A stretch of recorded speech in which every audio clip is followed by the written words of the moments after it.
Là, qu'est-ce que je vois? Je vois ce qu'on appelle un yokoyeri. Ça s'appelle comme ça en karaté, et puis en taekwondo, on dit un yopchagi.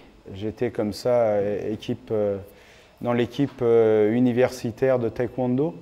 Donc on faisait des compétitions, on allait partout en Europe pour faire des compétitions. Avant, j'ai fait du karaté.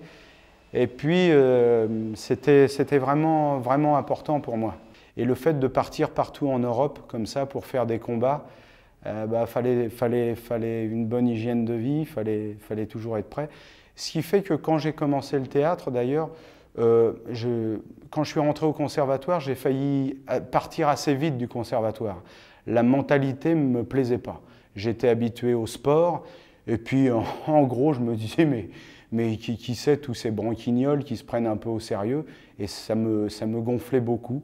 Je vois, pour moi ça m'évoque ma Normandie, des vaches, un pré, des pommiers en fleurs, un bâtiment à colombage, oui, voilà.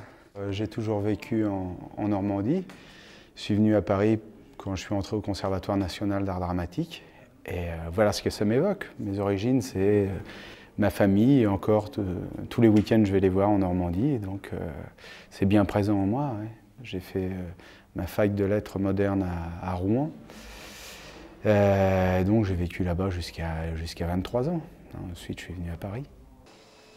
Je vois Bertrand Tavernier sur cette photo, un révélateur, oui, pour moi en tout cas, parce que c'est avec lui que j'ai fait mon premier film avec un rôle important, L'Appât. C'était 95 par là. Beaucoup de gens disent je sais. Lui il commence par dire je ne sais pas trop. Est-ce que vous auriez une idée? Est-ce que vous pourriez apporter des choses à vous? Voilà, il s'y prend comme ça, Bertrand Tavernier. En disant je ne sais pas, il pousse les gens à savoir, et en fait il sait, mais il a l'humilité de s'effacer pour donner libre cours aux comédiens. Philippe Torreton, sur cette photo, un vieux pote, oui, Philippe Torreton, un vieux pote, un jeune, on n'est pas si vieux que ça après tout. Mais c'est vrai que ça fait longtemps qu'on se connaît, et on s'est connus d'ailleurs dans cette Normandie. Je l'ai connu, je ne faisais pas de théâtre, on s'est connus en fac. Lui, il était en fac de sociaux, et moi j'étais en fac de lettres modernes. Bertrand Tavernier, pour l'acteur qui jouait dans L'Appât, ne trouvait pas un des deux acteurs. Et c'est Philippe qui lui a parlé de moi. On a été ensemble à la Comédie Française, ouais. Ouais. Au conservatoire, non, il est sorti quand je rentrais. Mais ouais, on n'a pas joué ensemble à la Comédie Française, mais on a fait un film ensemble, film d'Antoine Decaune, Monsieur N. Et puis il avait aussi un petit rôle dans L'Appât. Sur cette image, je vois un César. Alors, un César, je retourne, il est où? Alors, le César que j'ai eu, il est pas chez moi, il est chez mes parents. Il est chez mes parents parce que mes parents, ma famille, ça représente tout pour moi. Je crois que ça fait plaisir quand on l'a, mais il ne faut pas se formaliser, et il ne faut pas se formaliser non plus quand on ne l'a pas. Des notes de musique sur cette photo, sur cette image. La musique, oui, j'ai fait un album de chansons. On était vers 3 h du matin avec Johnny Hallyday à table, et il n'avait pas du tout le moral, et moi non plus. Et puis, on parle comme ça, et en se quittant, on s'embrasse, et il me dit, tu vois, j'aimerais bien une chanson qui ressemblerait à notre conversation. Je suis rentré chez moi, et le restant de la nuit, j'ai écrit une chanson qui ressemblait à notre conversation. Et j'allais le voir le lendemain, et je lui ai dit, tiens, une chanson qui ressemble à notre conversation. Il a enregistré la chanson, il l'a mise sur un album, et puis ça a été pour moi émouvant d'entendre sa voix sur les mots que j'avais écrits. Un air qui me poursuit, oui, un air qui me poursuit. Moi, il y a la chanson de Ferré, Avec le temps.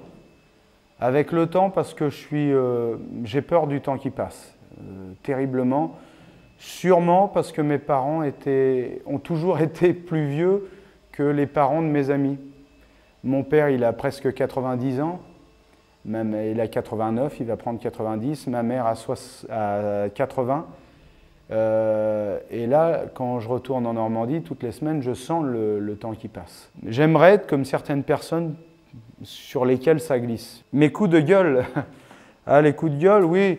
Alors oui, souvent on parle de moi comme ça. À la Comédie Française, tout le monde vous adore quand vous rentrez, quand vous jouez les petits rôles, que vous claquez les portes, et puis voilà. Tout le monde m'a adoré à cette époque-là. Quand j'ai commencé à jouer les rôles principaux, alors là, plus personne vous aime. Par exemple, quand j'ai joué Georges Dandin, pour moi qui ai joué ça, mais beaucoup d'autres pouvaient le jouer. Oui, mais bon, c'est moi que le metteur en scène avait choisi. Et donc, ben, moi, je le jouais. Mais évidemment que d'autres auraient pu le jouer aussi bien, moins bien et beaucoup mieux. Mais à un moment, on fait le choix de nous, alors on y va. En sport, on a un coup de gueule sur le terrain, on s'explique et puis après, c'est fini. Mais dans ce métier, il y a plus de rancune. Moi, j'ai pas de problème à avoir un coup de gueule avec quelqu'un et à dire quand même, bah, il est bien sur scène. Dans 3 ans, bah, avant tout, dans 3 ans, j'espère que je serai toujours entouré des gens que j'aime. Que je pourrai toujours dire, ils sont encore là. À part ça, vous savez, dans 3 ans, moi, j'ai jamais été voir un réalisateur, j'ai jamais été voir un metteur en scène pour dire toc, toc, toc, j'aimerais bien travailler avec vous. J'ai plutôt tendance à dire, bah, s'il ne m'appelle pas, c'est qu'il n'a pas envie de travailler avec moi. Ce qui est assez con, d'ailleurs, parce que Philippe Noiret me disait, je suis comme vous, mon grand, mais on a tort. Parce que Trintignant m'a dit qu'il avait écrit à Truffaut en disant, j'aimerais bien travailler avec vous. Suite à ça, Truffaut lui a répondu, ben, j'avais jamais pensé à vous, mais travaillons ensemble. Donc, ben, je ne sais pas. Sûrement parce que je suis issu d'un milieu ouvrier qui a toujours ce complexe-là de ne pas complètement appartenir à ce monde-là. Et toujours, j'ai toujours en mémoire la voix de mes parents qui ne m'ont pas interdit de faire ce métier-là, mais qui m'ont dit, tu crois ? Tu crois, on ne connaît personne. Donc, dans 3 ans, je ne sais pas, vraiment pas. J'espère que je jouerai. Le mot de la fin, mais dans le fond, vous savez, ça m'évoque un cinéma que j'aimais bien. Quand j'étais gamin et que je voyais ça à la fin du film. Et je regrette quand même un certain cinéma qui était fait pas uniquement pour gagner du fric. Il y avait des vraies signatures. Alors, ça n'empêche pas, hein, on ne veut pas tomber dans l'idiotie de dire que c'était toujours meilleur avant qu'aujourd'hui, mais quand même. Et le mot de la fin, bah, c'est portez-vous bien. Hein.